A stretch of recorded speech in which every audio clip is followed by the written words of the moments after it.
Metal roofing and siding can be super profitable, but only if you know how to handle the cash flow and get the right projects lined up. First off, you gotta have a solid stash of money ready because metal fabrication isn't cheap. Machines, parts, repairs, materials, and labor all add up fast. Make sure you have someone on your team who really gets the details and has the skills to keep things tight. Focus on landing bigger projects like 7-story apartment buildings or condos where you can stay on site for 6 months to a year.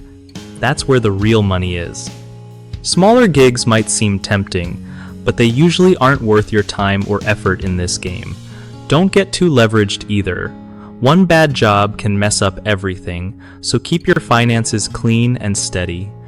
Also, keep your eyes open for when clients actually have the budget to pay.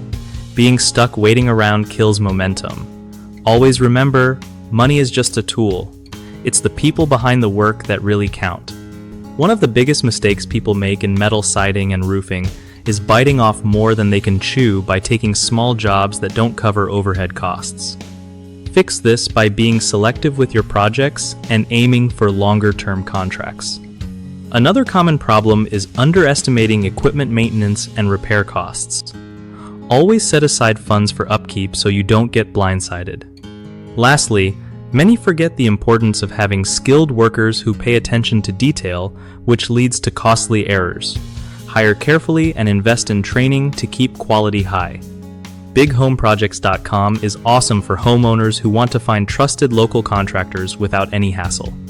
It also helps contractors like you get connected with serious clients looking for metal roofing and siding pros. Money is just a tool. People matter, don't forget that.